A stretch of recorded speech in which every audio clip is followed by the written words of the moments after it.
little background. I know you're author. I know you are from upstate, but tell us a little bit about yourself and introduce yourself to our audience. Okay, I'm Richard Williams from upstate New York. I am the author of the book entitled They Stole It, But You Must Return It, a book on the black family and black health. I worked as professor at the State University of New York for several years in the health science department. I worked as director of social service agency. I've traveled in 22 countries. I'm currently working as a consultant and doing workshops and seminars on the black family and black health. This morning, you were speaking about the atrocities and the heinous crimes that were perpetrated on African people. Let's begin with where you began this morning and kind of give us an overview of the things that you touched on and talked on in this workshop here on black males. Okay. What I did, I laid a foundation to show that the African family prior to the European invasion had a solid foundation, and the members of the family had specific roles, and they were very respectful and guarded roles. The slavery experience was designed to destroy those roles, to challenge in the male his role as father and as man, and in the female her role as mother and woman. And when you tear away the fabric of the family, you attack the strongest foundation of a family. So I talked about the slavery experience as perhaps being the most devastating experience in the history of the world, where more than 40 million people were killed in the process, where families were deliberately sent to two different directions, where people were constantly branded, tortured, killed, and how certain reactions to the slavery experience have created behaviors that we carry on today. See, the slavery experience was so devastating that there were some reactions that took place, and those reactions, although they were survival reactions, became traditional behaviors, and those behaviors have been passed down, and it affects both blacks and whites today. And so I talked about how those experiences have affected us and what we must do to change it, how we as black folk must take into our own hands an agenda to rectify our dilemma. What was it, slave experience? I want to speak in depth about that here. What was that process? You talked about on the ship, you talked about what happened to the African-American male and female once they got here. Let's talk about that experience. Okay, on the ship, for example, with the female, in order to change her concept about the sacredness of the sexual experience and her devotedness to her children, they would take small infants and throw them overboard, knowing that the mothers would go over after the children, and then they'd pull the mothers back and let the children go, pushing the concept that your offspring, where you're going, which was America, was not going to be under your control.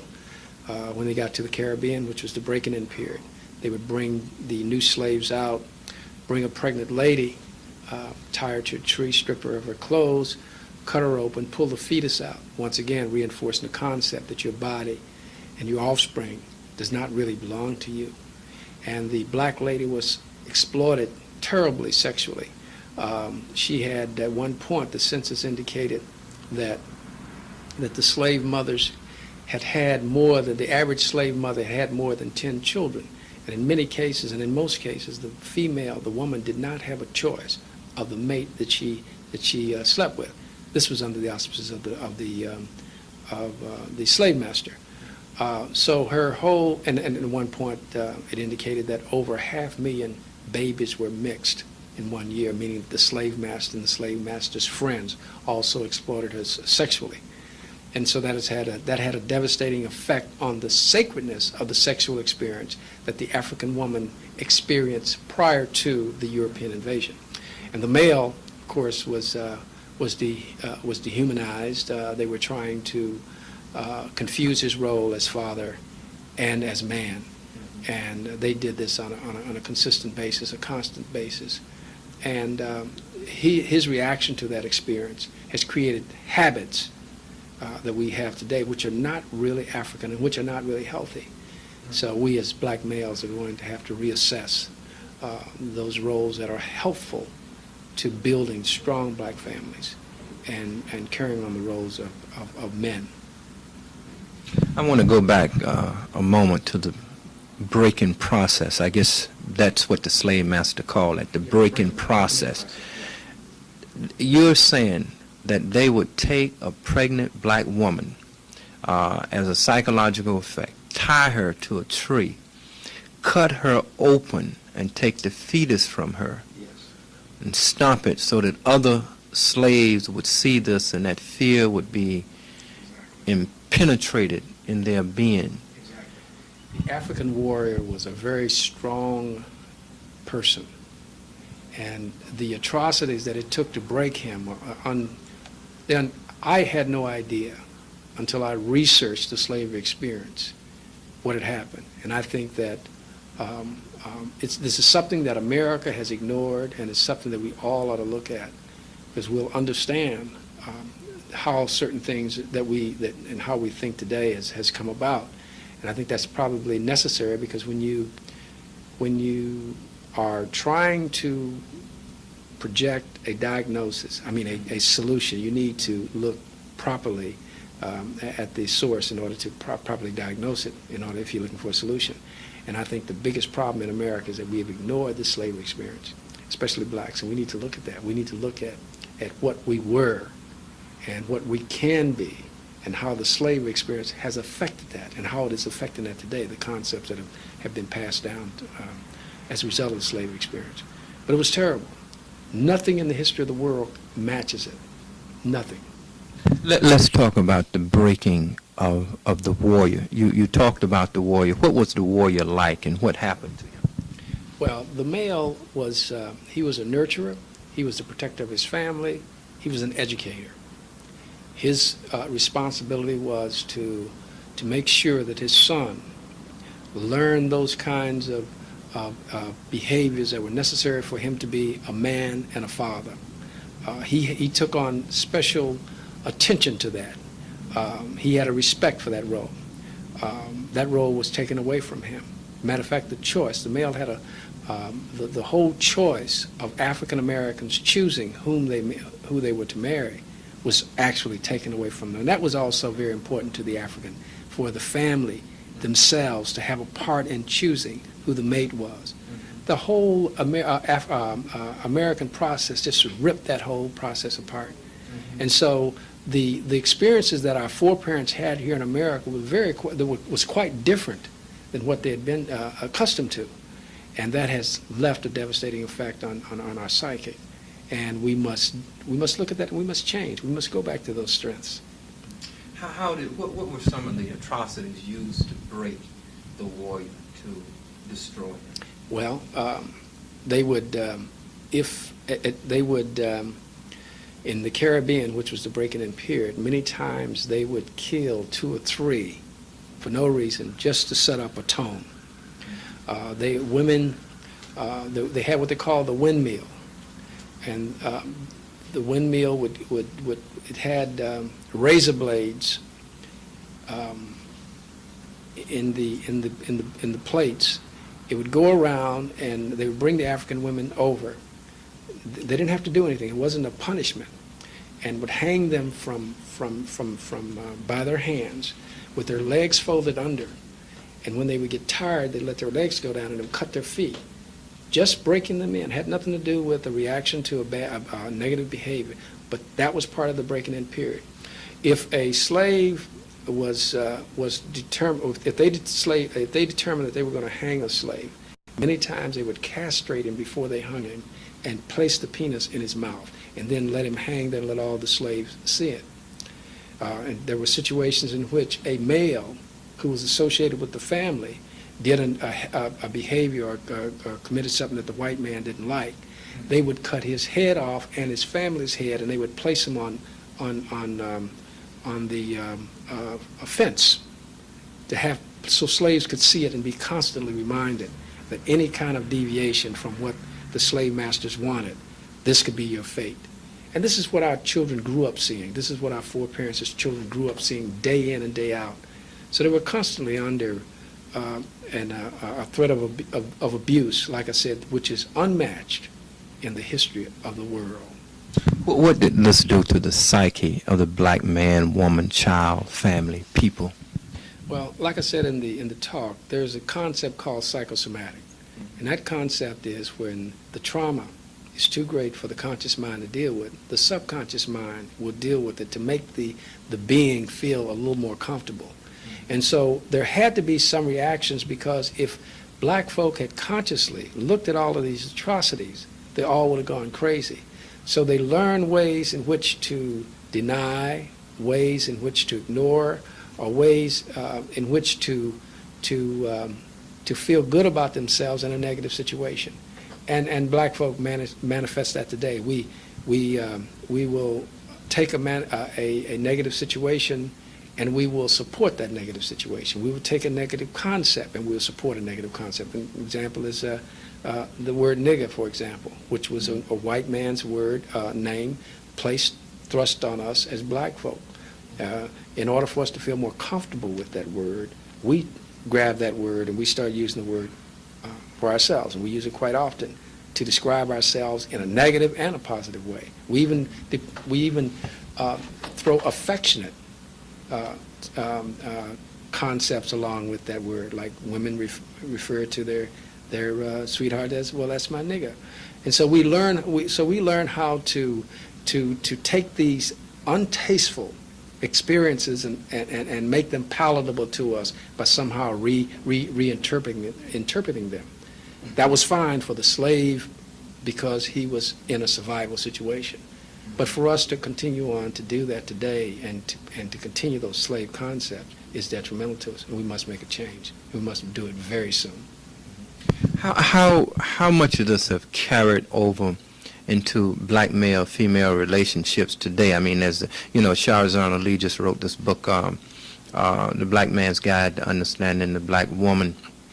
It seems to be a tremendous amount of tension between black males, black females, understanding our roles, getting along with each other.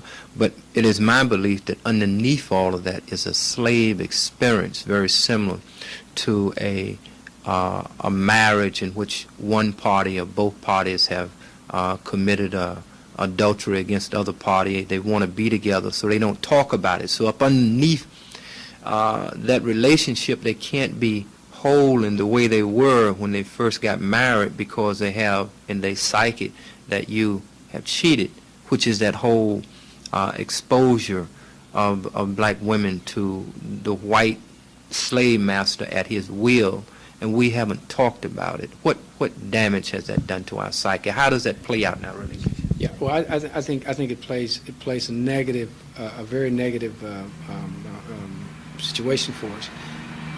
Even though during slavery the black woman had more latitude to develop her children, and she had more latitude to pull the strength of her family together, she has resented that in the black male. She has not understood, I don't think, that the black male's containment is part of America's way for the black man.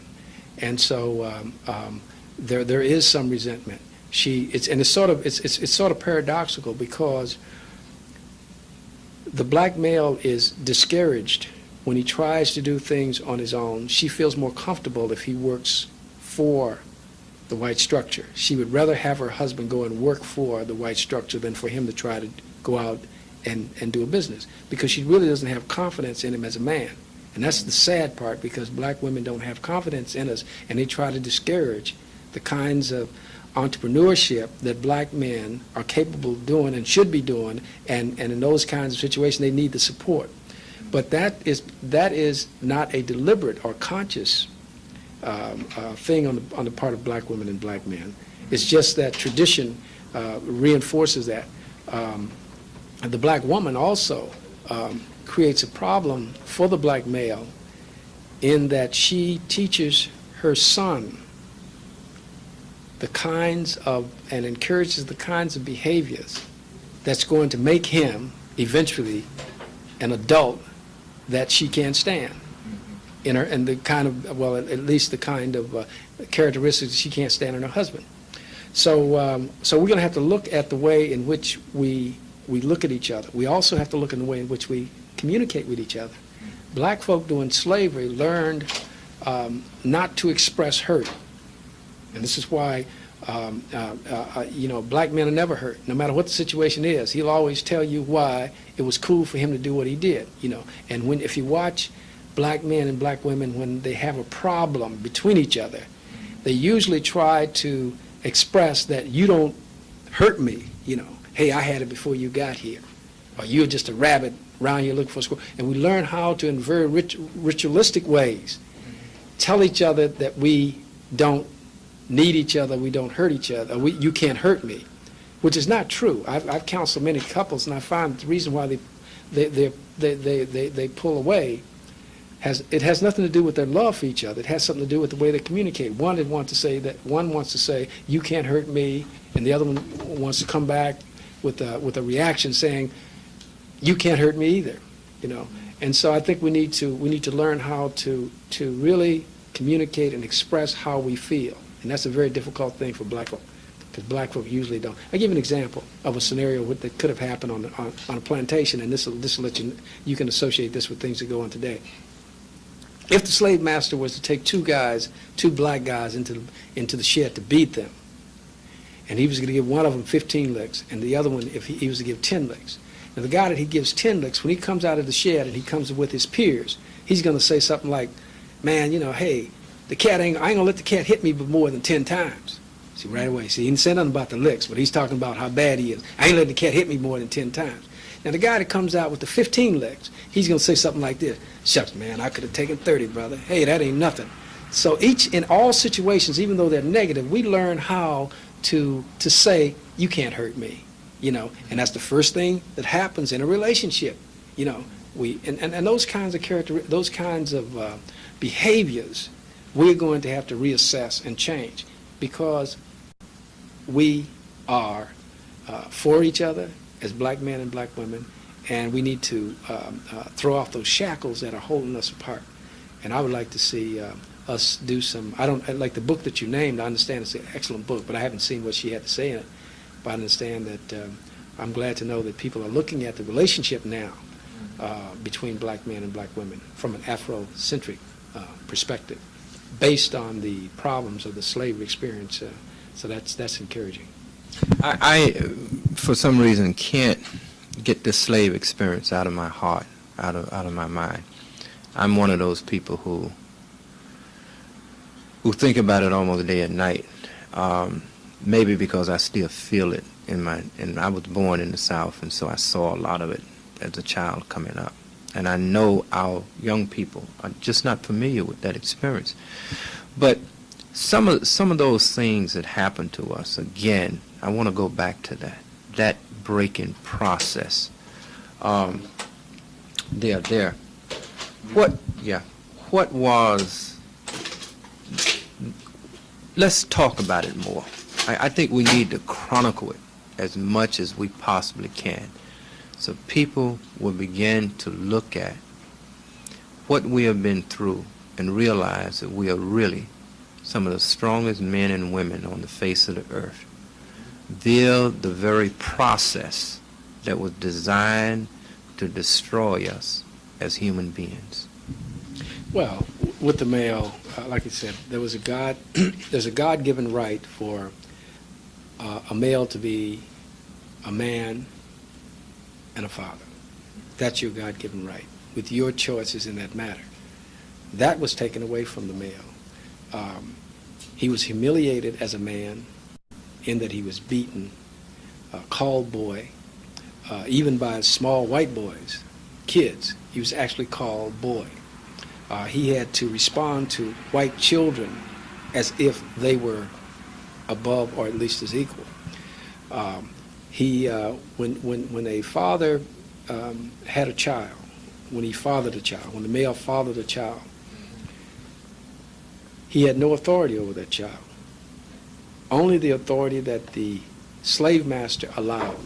If the slave master wanted to sell the child, beat the child, sell the child, or even kill the child, the father had limited authority over that. Without, I mean, he could do something, but he'd take his own life in jeopardy. It was the slave master that actually owned that child.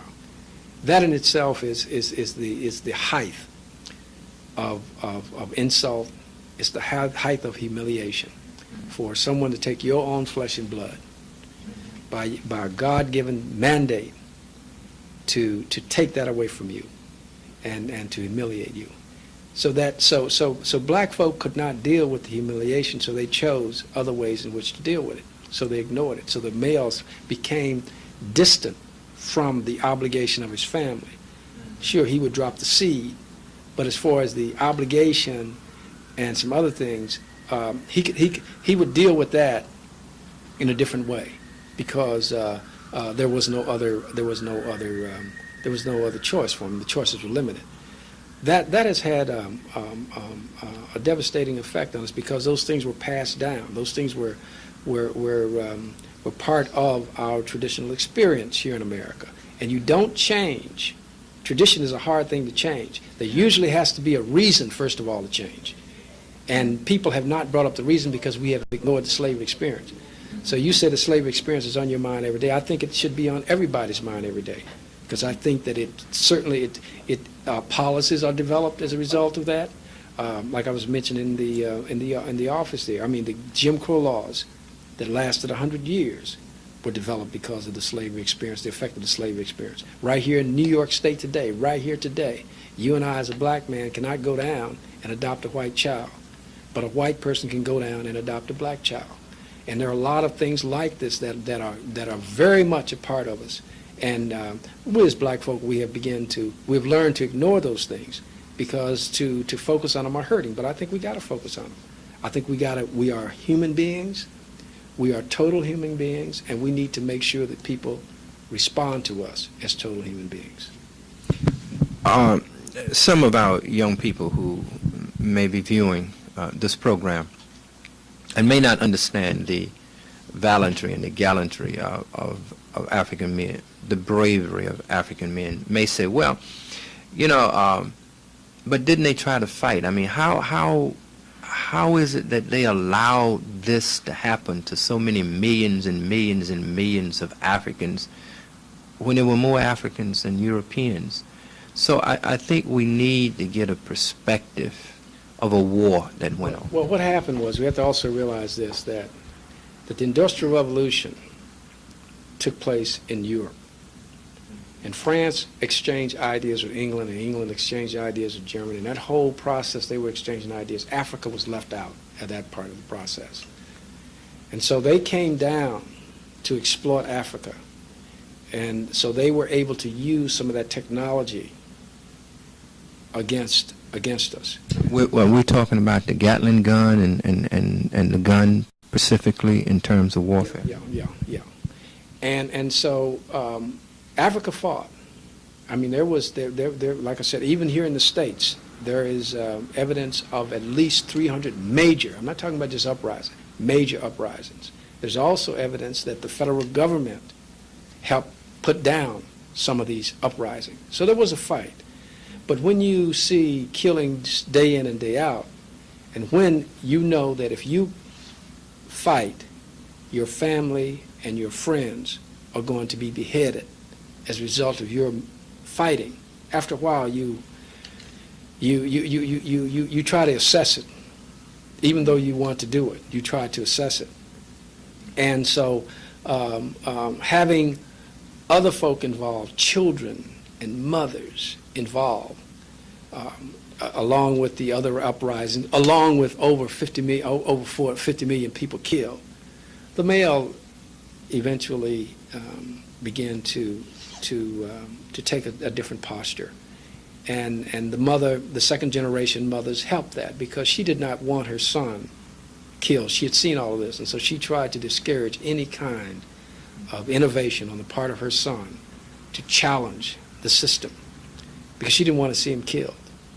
And so we began to accept not fighting in certain situations, and but we know that even today that we are capable of fighting. It's just a matter of concept change to direct that energy. So we still are fighters, but it's just that we have learned to fight against ourselves, and we have learned not to use our fighting to protect our family, which was taken away from us a long time ago. We need to throw that energy about protecting our family, protecting our communities, protecting our interest, protecting ourselves. And we need to once again reinstate that. I'm going to ask you 3 questions that are related. Most black people do not conceive themselves as being still in slavery. So I'm going to ask you, number 1, are we still enslaved? And number 2, if we are enslaved, why don't we perceive that ourselves as being enslaved? And if we are enslaved and do not perceive ourselves as being enslaved, will we ever truly be liberated? Okay, number 1, we are still enslaved. The concepts, like I said, that were developed during slavery are very much a part of the behavior in both white and black America. That's why, in many cases, it seems like there's a double system, double justice and double everything else, simply because during slavery they just had 2 sets of laws to deal with those who had come here for free and those who had come here on the ship. But if you don't look at slavery, you assume that your plight and your behaviors are okay. This is one of the reasons why black folk are willing to accept the status that they're in, because they think that this is the way it ought to be. They don't evaluate this as a I call it in my book, I call it a refining process, and they do this all the time. I'm a nutritionist, so I know about this. If you take wheat or you take grain, you take the nutrients out of it, all of the nutrients out of it. You go through a refining and a milling process, and you take all the nutrients out of it. And then you put, say if this particular grain had 21 nutrients in it, and you put back 8 of them, you call it refined. In other words, you took all the 21 original out, and then you put 8, you add 8, and you say refined. And we call it refined bread, which is white bread, which is not as nutritious as the original whole wheat bread. And so that's what we are functioning on as African Americans. We're functioning on the refined process, where they took away our culture, they took away all our history, they took away everything that we came over here with, and then gave us a watered down version of Africa, and tried to give us the European system, and that was a whole refinement. And so we call ourselves refined, but just like refined bread, which is inferior to whole wheat, refined African Americans, and they don't like it when I say it, but we are refined African Americans, and we need to put all of those nutrients back that we had before. Yes, white bread is palatable to a lot of people because it doesn't have the body, and some people like it because that's all they're used to. But it's not nutritious as the original bread. And so we need to get back to that real bread. Can we win? Can we truly liberate ourselves? I mean, we have to. We're in a country and in a system that controls the ultimate means of destruction. Therefore, it controls all lesser means of destruction. In your spiritual eye, and this is our final question. I want to end on this upbeat note. But in your spiritual eye, what do you say to our brothers and sisters who are conscious and believe that they're in a no-win situation? Well, I think that we must, in order to win, we must come together as a people. We must like each other. We must work together. We must have an African-American agenda. We must. From the man on the street to the president of the Black Congressional Caucus, to all agencies that say that they are their constituency is black, they have got to have a black agenda. We've got to do that. If we are able to pull ourselves together as a group, as other groups that were in this kind of dilemma, we can do it. But if we continue to look to the American European system to bring us out of this dilemma, then we're setting ourselves up to only perpetuate the plantation relationship, even though it may be a little more sophisticated. But sophistication does not necessarily mean progress. The slave in the field, once he was moved to the house, may have had better food, but he was still a slave. See, and so we have confused liberation with conveniences. But I think in order for us to truly be liberated, we ourselves are going to have to look in the strengths of black folk, have to come together and do it. And I think it's going to happen. I think it has to happen. Because if it doesn't happen, and to the young people particularly who have who didn't see racism in its true color, but who may think that it doesn't exist, I think they're going to have to also take a look at the slavery experience, take a look at blacks here in America, take a look at white America, take a look at the relationship, take a look at racism, and understand that if this is going to be a good country, a growing country, then Americans are going to have to look eyeball to eyeball, and blacks are going to have to whites and blacks are going to have to look eyeball to eyeball. And we have never had that kind of relationship in the United States. It's always been a whites looking down and blacks looking up. That's not a healthy relationship. And as a matter of fact, to show, and I'll close with this, to show why that's not a healthful relationship, when you bring two factors together that are not equal, or factors that don't perceive themselves as being equal, you get a mess. That's why integration has caused us to lose a lot of black businesses, and also the dropout rate among blacks have increased in schools since we've had integration. You see, so once again, the conveniences, we're looking at conveniences rather than product, rather than really being truly liberated. So I believe that unless we pull ourselves aside as black folk, it'll never happen. But I'm hoping that it will happen. So I'm saying, black folk, please, let's come together. What's the alternative? I mean, can you foresee genocide on black people? I think history repeats itself unless there is something that's aggressive, that opposes the regular trend. Right after slavery, we thought that America was willing to open up for blacks. 20 years after slavery, they had Jim Crow laws that set blacks back to a slavery concept almost. We had Jim Crow laws, and that lasted for 100 years. The 60s, 100 years later, an exact 100 years later, we had the uprisings of the 60s. And once again, we thought that now white America and America is opening up to blacks. But now we see racism sticking its ugly head up again, and I think it's about to strike. And I think that unless black folks, see, the problem we made before is that we didn't have a black agenda right after slavery. We depended on America to do the right thing, but America did not do the right thing. And I think we are still depending on America to do the right thing. America's not going to do the right thing. We must make sure that the right thing is done. And we must focus on ourselves and the development and the building of ourselves. And if we don't, I can see very easily something similar to the Jim Crow laws happening here in America. Because after all, this is the same America who at the time of slavery epitomized freedom and also Christianity. And yet they were able to come up with that terrible system. In both areas, now the morale and a lot of other things have gotten worse than then. So the potential of something happening now is greater than it was then. So I think we definitely got to wake up. I want to thank you, sir. Thank you. All right. Make sure I get your card so we can